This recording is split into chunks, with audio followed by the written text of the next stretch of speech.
especially early, we had self-inflicted wounds on early downs, like the negative yardage on early downs. I thought we were able to move the ball, especially on the ground. We have false start or a misread where, we keep it instead of give it, and you take a negative yardage play. Now you got, third and long. Those are hard to get, especially against a talented team. Obviously playing a very good Oregon team. Just kind of assess Brian Brown from last week to this week. Yeah, there were some mistakes early. I thought he played hard. Thought he operated the offense well. But did he play perfect? No, absolutely he didn't. You know what I mean? And some of the plays that he made a week ago just weren't able to make those type of plays because of the type of opponent we're playing. But he'll grow. Obviously, he's a redshirt freshman in his second start. Obviously disappointed with the atmosphere of the game and all that was available from an opportunity standpoint. I thought again our fans showed up and showed out. It was a beautiful night and a beautiful stage to do something special. And I'm just disappointed we weren't able to get that done. What's the plan for the bye week? We got to give them tomorrow off because of the short week. We'll get it on Sunday, put the game to bed, and watch the tape. We'll practice early next week to get a jump start on Northwestern and add some new wrinkles here and there on offense and defense. And then at the end of that week, we'll get on the road recruiting. What was Hudson's status by the end of the week? Was he not cleared at all? Was he not cleared in time to get ready for? Yeah, just not cleared in time. He wasn't in the full clearance of the protocol. He's doing fine now though, and so expect him to be available next time we play. And do you see that as a two quarterback situation still, or is that a decision that has to be made? We gotta let's get through the week and we'll evaluate it. You talked earlier this week about the process that you went through to get to where you were calling plays. Was the offensive playbook more open this week? Are you adding things, and is that going to, continue that way? Yeah, we'll continue to add wrinkles as we go. Based on what our opponent presents as maybe things that we can try to attack or exploit. We get C.J. Smith back next week. I think that'll be huge for us.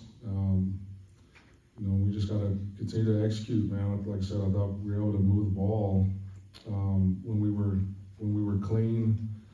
Just couldn't convert on some of the third and longers, and definitely can't take negative yardage plays on early downs. Ryan, second game call of the plays on offense. Did it feel more smooth? Did it feel more natural? Kind of how do you evaluate yourself in that aspect tonight? Yeah, I felt comfortable in being able to get to the calls that I wanted to get to. I'll continue to get better. I'm very thankful for the offensive staff and some of the ideas that they're presenting and the communication on game day. We had 0 points today, so obviously didn't do a good job. And then Corey Stewart went down late. I know late in the game. Any idea of I think he's severity? okay. Yeah, I think he's okay. After some of the losses you've had this year, how do you convince your players to just keep buying in, trust the process, and move forward?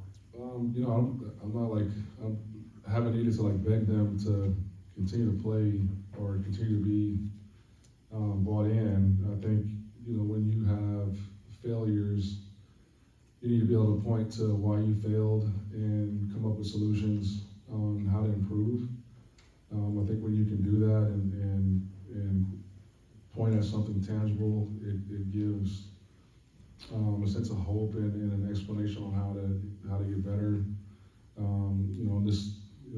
We got a group of guys that are prideful and want to go compete and want to go play. So we're not having to beg them to go prepare, go practice, or go play. Do you think you have the right answers on offense right now, or are you still searching? Obviously, we had an explosive output last week against a really good opponent. We just played the number 2 team in the country. you know, we got a lot of young guys that are playing as well. And, you know, like I said, we were able to move the ball. It's just we were, what, on third down? 4-12 on third down, and we took negative yardage plays early, you know what I mean? So I think we got the pieces. I think, you know, we'll come up with more answers as we go to diversify what we're doing, especially in the throw game, and we'll continue to improve. Go back to Tom. Yeah, Ryan, just the slow starts continue. I think just 7 points in the first quarter. I don't think you scored in the first quarter the last 5 games. I mean, I know it seems like we talk about it every week, but I guess you always wonder, is there a solution to it? I mean, you got to execute like the first drive. We were moving the ball, and then you know we had a false start, and now all of a sudden you're behind the chains. You can't do that when you're trying to start a drive. So you know we'll continue to look at it as a staff and continue to emphasize you know the importance of starting fast. But you can't take negative yards plays. You can't have penalties on opening drives. And Nyland Green was out tonight. Can you elaborate at all? It was his foot acting up again. And No, it's not his foot. He had a pretty significant injury, and you know his status is kind of up in the air right now. for the rest of the year. I'm not sure. We'll see. Ryan, when it comes to some of the pre-snap penalties, how do you guys go about fixing those? Well, you know, I think the part of the issue tonight was some of the snap operations. You know, we were doing a lot of shifting and moving, and so they were communicating a lot, and so you know, maybe we look at you know how our cadence is and how we can sort of clean that up to not go on the defensive sound. I think that was what was getting us tonight. Obviously, Ryan has sparked your running game a bit, but where's his drop back passer in terms of his capabilities of completing the offense, so to speak? You know, I thought he dropped back pass really well a week ago.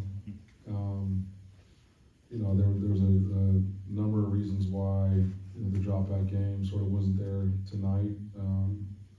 You know, whether it was the time he had or the you know people being open. You know, and again, he's a redshirt freshman in his second start. Yeah. So there's going to be a learning curve there. I know he had a great week a week ago,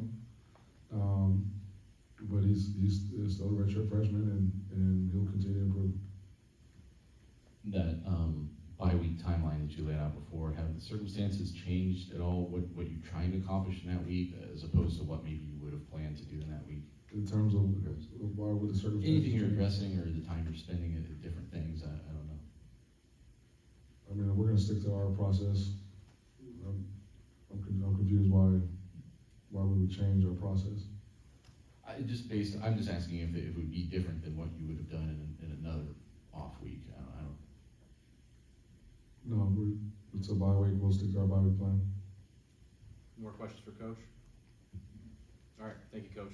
A lot of players in shortly.